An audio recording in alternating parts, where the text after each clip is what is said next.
Welcome or welcome back to my channel. I'm Hannah Blackwell, and today I'm going to be doing a long overdue Thursday reads.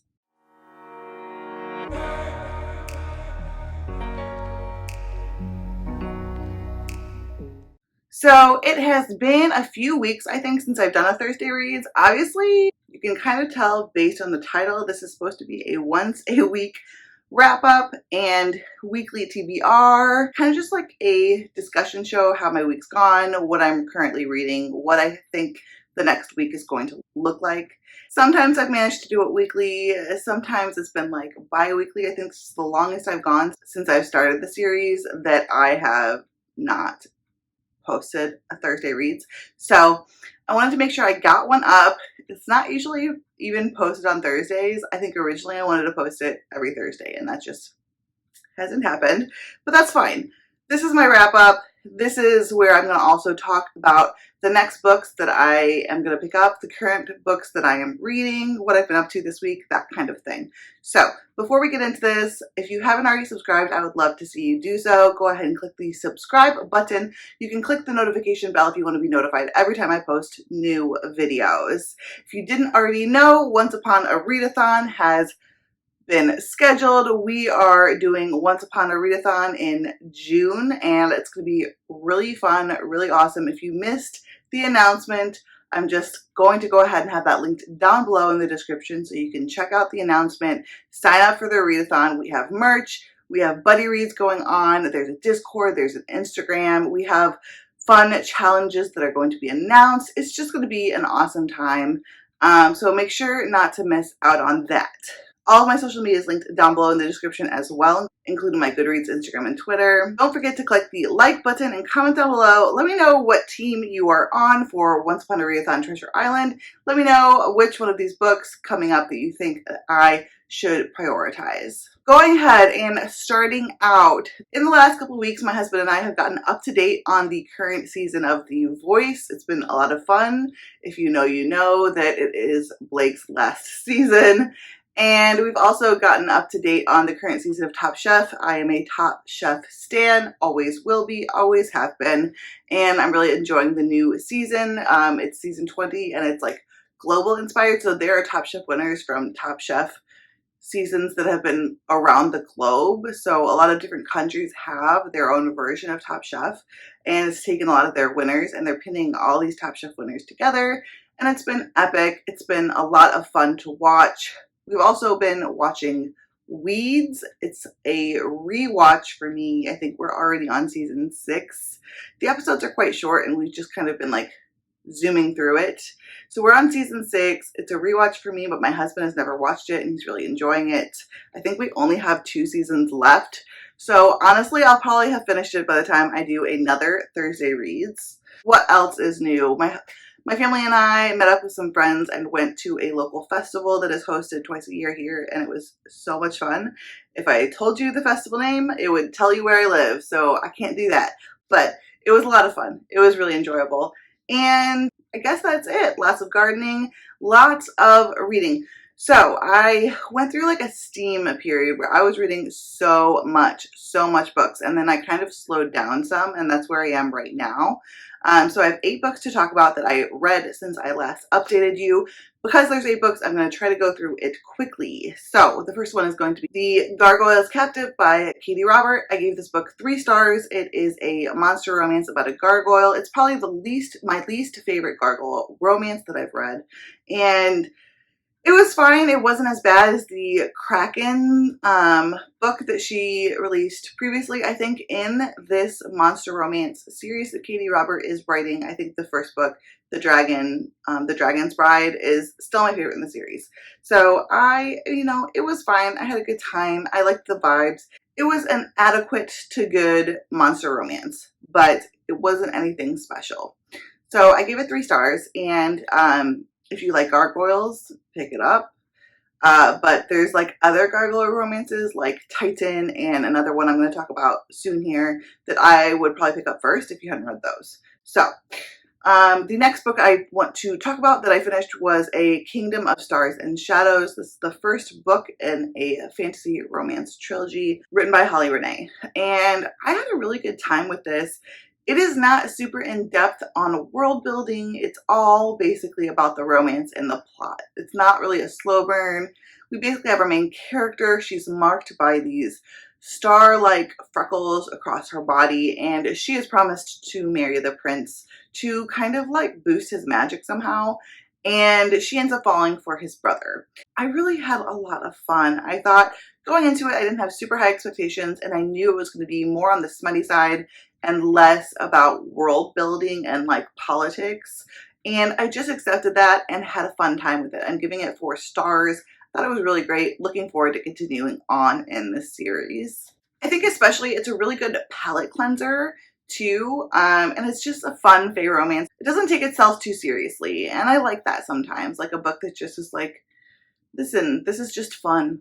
It's fun. It's like a popcorn read, and I love to have that. So, okay, the next book is the first 5-star I have to talk about. I think there's only going to be 2 5-stars on here. But the next book is Ninth House by Leigh Bardugo. This was a softie enough. I softie enoughed it last year. I think it might have been in the fall time period. But at the time I was reading too many books and I was enjoying it, but I think I was reading 5 or 6 books at the time and I just couldn't handle that. So I had to put a couple down, and Ninth House was just one of those. So I'm glad I waited. I do that quite often. I pick up books that I've softie enough, and I softie enough quite often because I'm a mood reader, and if I'm not feeling a book and I want to give it its due justice, like I really want to give it a chance to love it, I just would rather put it down and try it at a better time when I'm in the mood for that book. So that's what I did with Ninth House, and I'm really glad I did because I gave it 5 stars. I loved it. This is about Alex Stern.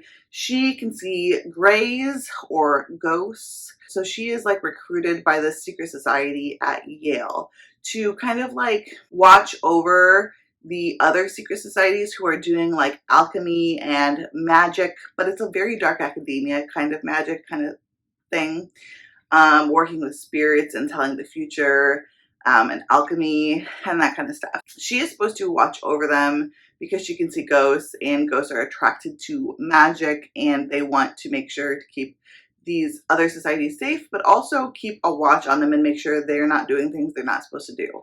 The book ends up being like a paranormal mystery, like a paranormal fantasy mystery, and I really loved it. It's very dark academia. I know some people say it's not, but it is for me because I don't usually like the non-fantasy dark academia. So this to me is probably the most dark academia book I've read, other than maybe Catherine House, which I guess Catherine House isn't magical, but it is weird. So I don't know, but I really liked it. I really like this book. I'm really looking forward to reading Hellbent. My amazing, amazing friend Jess from Honest Fiction actually gifted me Hellbent just because she's amazing and she's a sweetheart, and I can't wait to pick that up.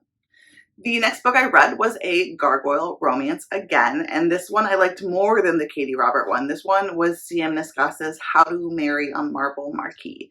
I buddy read this book with my friend, and I'll have her channel linked down below. Her name's Maggie. Her channel is Maggie's Books and Stuff. She reads predominantly romance, and she reads like monster romance, historical romance, fantasy romance. I love her. I love her sense of humor. I love her channel. I love her as a person. She's one of the co-hosts for Once Upon a Readathon. If you're a romance reader, please go check out her channel because it's amazing and she's just fun to watch. Anyway, so we buddy read this book together. I think I gave it 4 stars. I think go check out her recent wrap up. I'll have it linked down below, and she rates it in there. I think that she didn't like it as much as I did, but we definitely had a really good time reading this book together. It kind of matches up Regency historical romance with monster romance, so it's got a Bridgerton feel. It very much harkens back to like the Bridgerton gossip paper and that kind of thing, but there's monsters, and our main character basically ends up not being able to cut it, trying to get married to a human gentleman, so she's sent off to the monster ball. She meets this gargoyle who is a marquis, and he is to train her how to lure a monster and get engaged during the ball. And I had a lot of fun with this.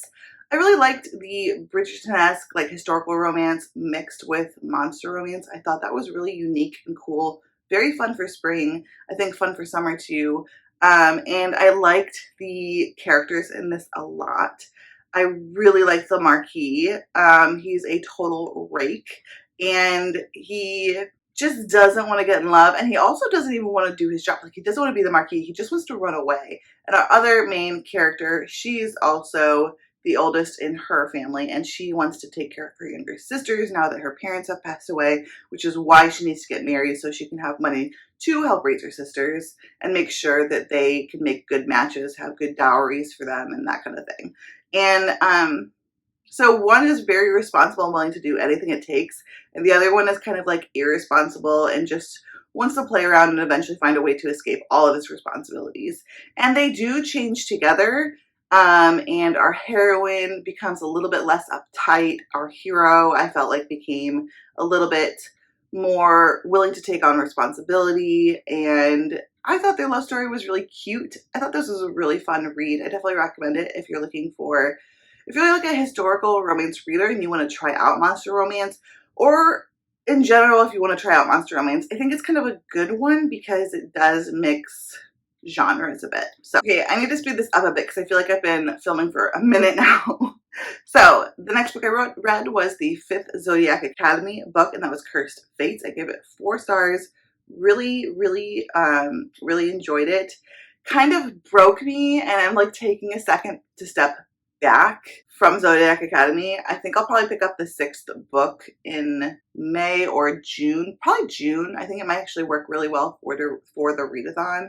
So yeah, I really liked it. It broke me, and the ending was really difficult. I can't talk much about what happened, but Zodiac Academy in general, the series is about these Gemini twins who are these long-lost princesses to the throne, and they are brought from the mortal world, told that they're fae, and sent to the Zodiac Academy, where they are bullied by these 4 other fae males that were in line for the throne before they showed back up. And so they are bullied because these boys really don't want to see them there. There's all kinds of different fae in this series. It's got this academic setting, and there are different houses, but the houses are set up by elements. I'm having a wonderful time with this series. I'm really enjoying it, and I just need like a second because I did binge, I think, the first 5 books plus one of the novellas in like a month. So I need like a second. I don't want to destroy myself or destroy my love of the series by reading it too fast. So I do think I will be reading the 6th book in June, though. I have a copy of that book somewhere, but I'm not holding it up, so that's why it's been up here. I do have a copy of it, though. I also have the cover for this book somewhere. I'm not sure where, but this is A Dowry of Blood. So I'll just pop it up again. Editing me is going to love me. Anyway, A Dowry of Blood by S.T. Gibson. I give this book 4 stars. I was expecting to give it 5 stars, but honestly, it felt more like a general journal entry about this vampire life. And this is about basically Dracula's brides. And I really like the examinations that were happening here. A lot of examinations on gaslighting and abuse, emotional and mental abuse in relationships. It's very gothic. It's very atmospheric. There is no plot, but I really enjoyed the atmosphere.